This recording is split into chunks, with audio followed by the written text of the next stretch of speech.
Whatever you're doing, bring love and a positive attitude into it. If you are in an uncomfortable situation, look within to see what the best lesson for you to learn from it is. One woman told me that her belief system allowed money to come to her from all sorts of unexpected sources. Her friends criticized her ability to draw wealth to her in her unique way and insisted that she had to work hard to earn money. She said that they knew she didn't work hard at all, so she began to run the fear that if she didn't work hard, that meant she didn't deserve the money she had. Her consciousness was on the right track originally. She needed to thank herself instead of becoming fearful. She understood how to manifest abundance, and her life was working in that area without any struggle. However, her friends wanted to pull her down because they all worked hard and didn't have as much money as she did. Many times I reach out my hand to others, and if they take it and want to learn new things and go places, it's wonderful. If they try to drag me down, I say goodbye and work with somebody who really wants to come up out of the mud. If your life is filled with love and joy, don't listen to some miserable, lonely person who tells you how to run your life. If your life is rich and abundant, don't listen to someone who is poor and in debt tell you how to run it. Very often, our parents are the ones telling us how to do things. They often come from a place of burden, hardship, and misery, and then try to tell us how to run our lives. Many people worry about the economy and believe they will either earn or lose money due to the economic situation at present. However, though, the economy is always moving up and down. So it doesn't matter what is happening out there or what others do to change the economy. We are not stuck because of the economy. No matter what is happening out there in the world, it only matters what you believe about yourself. If you have a fear about becoming homeless, ask yourself, where am I not at home within myself? Where do I feel abandoned? What do I need to do to experience inner peace? All outer experiences reflect inner beliefs.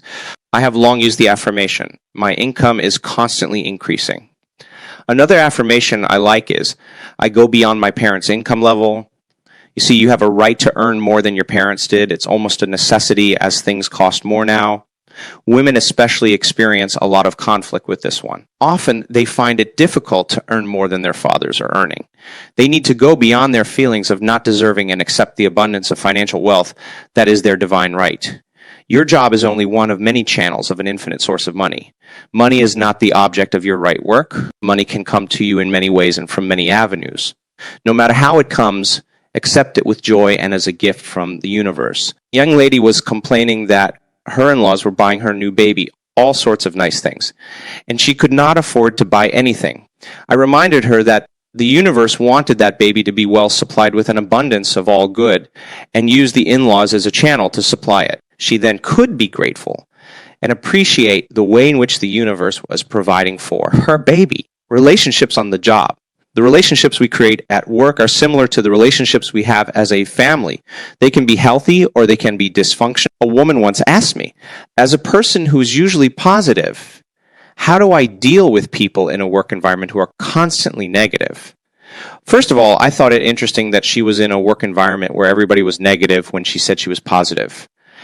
I wondered why she was attracting negativity to her. Perhaps there was some negativity within her that she did not recognize. I suggested that she start to believe for herself that she always worked in an area where it was peaceful and joyful, where people really appreciated each other in life as a whole, where there was respect on all sides. Instead of complaining how so-and-so had to do it his way, she could affirm for herself that she always worked in the ideal place. By adopting this philosophy, she could either help bring out the best qualities in others because they would be responding differently to her inner changes, or she would find herself in another work arena where the conditions would be as she declared. A man once told me that when he started his job, he had all these incredible instincts, and his job was wonderful and sailed along smoothly.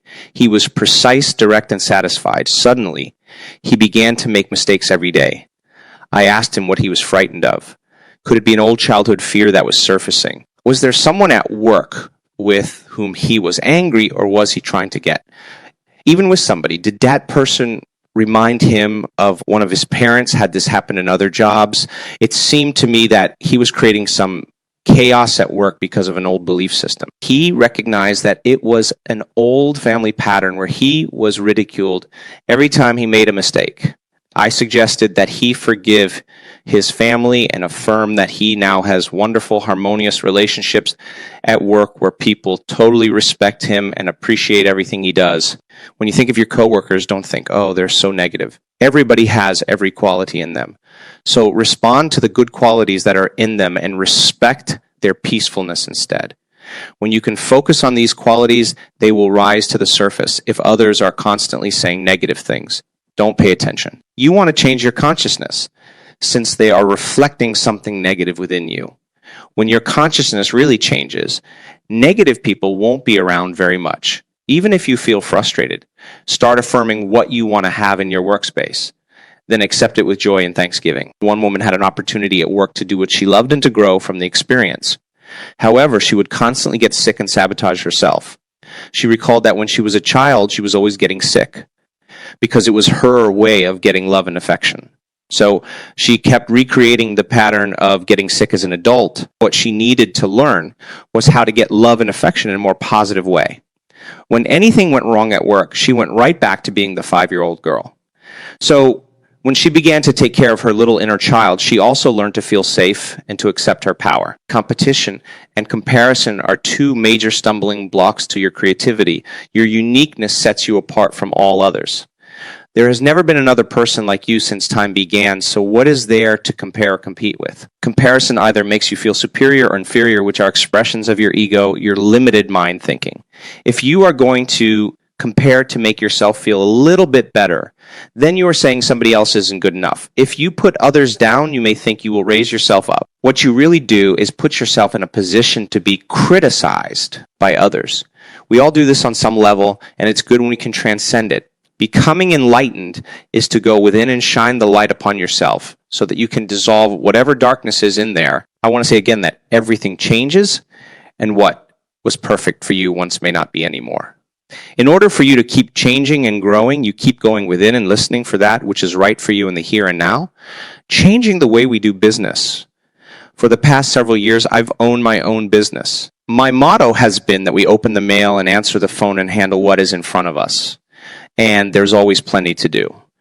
As we did this day by day, the business grew from a few people to well over 20 employees. We established our business on spiritual principles using affirmations to open and close meetings. We realized that many other businesses ran on competition, often condemning others or greed. And we did not want to put that energy out to others, knowing that it would come back to us. We decided that if we were going to live by this philosophy, we were not going to operate under the old concepts of doing business. If problems arose, we would spend time affirming what we wanted to change. We also had a soundproof screaming room where employees could let off steam without being heard or judged. It was also a place where they could meditate or relax, and we supplied it with plenty of tapes for people to listen to. It became a safe haven in times of difficulty. I remember a time when we were having many problems with our computer system, and every day something would break down. Because I believe machines reflect our consciousness. I realized that many of us were sending negative energy to the computers and we were expecting them to constantly break down. I had an affirmation programmed into the computer. Good morning, how are you today? I work well when I am loved and I love you. In the morning when everyone turned on their computers, that message would appear. It's amazing how we had no more problems with our computers. Sometimes we think of things that happen, especially at work, as disasters.